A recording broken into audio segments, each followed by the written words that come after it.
A group of industry bodies and independent energy retailers have this morning launched a nationwide campaign calling for an overhaul of New Zealand's energy market. The group says the current market structure is hurting households and businesses by suppressing competition and delaying investment in new energy generation. Karen Boys is the Executive Director of the Major Electricity Users Group, one of the signatories. Kia ora, good morning. Good morning. So what's the problem as you see it? Electricity prices are continuing to grow exponentially since 2018. We've seen prices double. We've seen the cost to connect to the transmission and distribution grid grow exponentially, kicking in from 1 April this year. And last winter we saw the perfect storm of a very dry year, very low wind and running out of gas. And so saw a crunch which saw a lot of businesses shut temporarily and unfortunately a number shut permanently. And why have those costs continued to exponentially rise? Some things are going up, it does cost more, but there's been a delay in generation. There's concerns with competition that we aren't getting a fair price. And not enough competition between the players to bring new generation in the market. And we've also seen concentration of the players. So to consider some of the groups that have signed this open letter to the government this weekend, I mean, there's a whole range of groups, including independent energy retailers, who I can imagine would like to see the Gentailers broken up. Yep. But the likes of Auckland's Business Chamber, the EMA, Consumer have signed this open letter. And what's interesting is the campaign doesn't explicitly call for the Gentailers to be broken up. But from the perspective of the Major Electricity Users Group, what do you think? Can the Gentailers continue to operate as they currently do? What we are waiting for is the government's review of the electricity market performance that looked at a whole lot of factors, including how the structure of the sector is set. And from our view, we really are concerned with the wholesale sale side or the generation side of the market. And so our priority is how do we encourage generation there to make sure that we've got enough supply for those dry years where the lakes are low and for those nights where it's really cold. And at the moment, it doesn't feel that we have enough energy. So we really want to address that. And so our view is by separating the Gentailers into their two functions, it's unclear whether that'll actually help those issues. Right. So you don't necessarily have a firm position on whether or not the Gentailers should be broken up, just to be clear on your position. So what we really would like to see is the government to do analysis to look at, would this option, after what they found from the Frontier report, would this option give better outcomes for consumers? So it would make prices start to come down. Would it do that?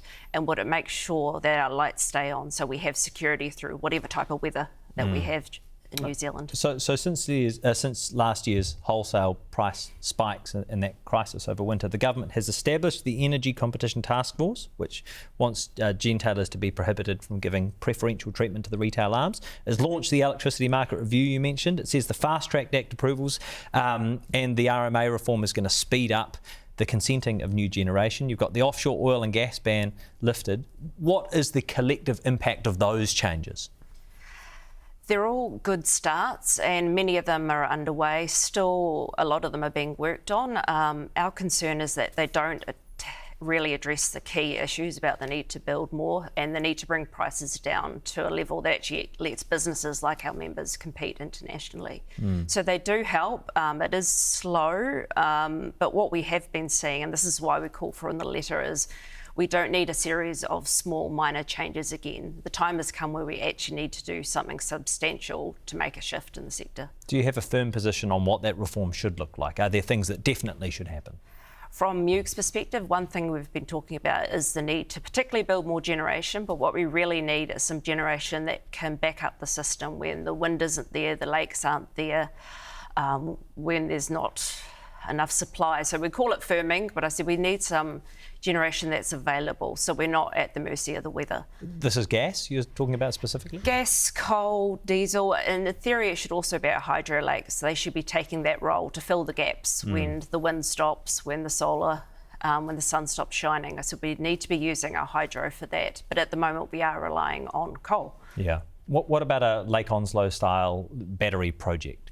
I think we need to look at all the options. I think one thing we should be looking at is getting the most out of our hydro. I said it's where New Zealand has an advantage, and many countries look to us with our 60% and see, that is a great resource that we have that we need to be making the most of. Lake Onslow, I said it is one of the options. It may not be the most efficient, but I think we do need to look at what are all the hydro options that we could bring to market to help bring our prices down. If Kiwi businesses and households are used to paying relatively high energy costs and are used to paying for the generation costs as they stand right now, why would any generator in the future be incentivised to produce energy for lower costs? If they're getting less money from consumers and businesses, why are new generators going to want to enter the market? Well, that's one of the barriers that we need to address, is how do we get more generation here, both from the existing generators and bringing new players into the market. There's a number of barriers, and some of them relate to consenting, the hurdles there to get new generation. And the other thing relates to if you've got solar or wind projects, is how can you sell this into the market and guarantee a return? Are there easy ways to unlock more generation? I think we need to remove the hurdles for resource consents to get those moving. We need to also help with the transmission distribution network to make sure we can connect that. We need a workforce that can actually take all this work, get it completed in New Zealand. And we need to start planning ahead beyond simply sort of the next winter or the next 2 or 3 years, so we take a more strategic approach. Yeah, what do you think the appetite is for say, cross-party agreement when it comes to reform of the energy market? It's certainly something that we've been calling for and a number of parties have. These investments in generation are long-term assets, so you really need the certainty for more than 3 to 6 years about the settings if you're going to invest in large infrastructure. Can you see that successive governments have been incentivised to keep the Gentailer structure as it is because they're receiving significant dividends? It's a complex system. I think there's lots of parts and there's lots of consequences if you change one thing, what it does to another. But essentially, because we rely on a market-based system, I said we are set up to produce what we need to meet demand. And I said there is no incentive in our system to overbuild. So I said we are operating within the settings that we have been given. And there is a question with electricity being such an essential input for businesses. I said it is a lifeblood for these businesses and for households. Whether that market is really driving the right outcomes for us. I said we should be in a position where our country has abundant renewable energy that is low cost and is secure and enables our members, like MUG's members, to compete internationally. But at the moment, I said our costs are so much higher than the actual cost of generating that electricity. And that's something that we're calling for, is we need to start looking at why since 2018 have our prices gone up so much, so doubled in wholesale. And the other thing we need to look at is also our transmission and distribution. So as of 1 April, I think most consumers saw their bills increase, myself included. But for businesses, they were seeing like 15 to 25% increases in their lines charges. So that's about 40% of their bill. And for some of our members, that's like $1 million. And you can't simply always just pass this through to consumers. And if you do, I said that obviously hurts the broader economy. Can you give us a worst case and a best case scenario here? So if you don't see the kind of reform this group is calling for, what might it mean for New Zealand and our economy? I think we will, the risk of deindustrialisation, I said some businesses will struggle, particularly those who rely on electricity and gas. I said things are getting twice as hard. It is very hard to get gas. So I think you'll see some struggle. Hopefully we won't see more leave, but we did see last year in winter, like Windstone Pulp and OG close some of their facilities, which is really going to hurt those local regions who rely on them. So there will be more businesses that struggle. I think we'll lose opportunities as well. I said we've got some great opportunities with data centres who could come here and make the most of our abundant energy, if we can get it abundant. Who can set us up to compete internationally and grow the economy. So I think...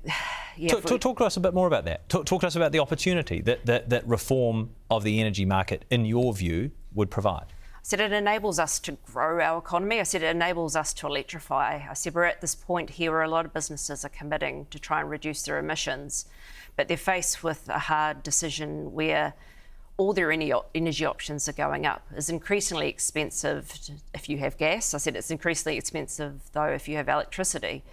And so the business case gets hard. I said when times get tough, you might put that investment off. So I said we're losing those opportunities to reduce our emissions now, which actually would really help. And I said in terms of businesses looking to come to New Zealand, it's, our costs are higher than many other countries. And so if you've got the option to bring your capital here or next door to Australia, I said it is a hurdle that we are so much higher. So when we've talked to people in the OECD, I said our wholesale price is 2 to 3 times higher than all the countries in Europe. And I said we're so much higher than countries in the Nordic area who have very similar makeup with generation as us. I know that this year hasn't been the dry year that we experienced in 2024. So how do prices compare this winter so far compared to last year?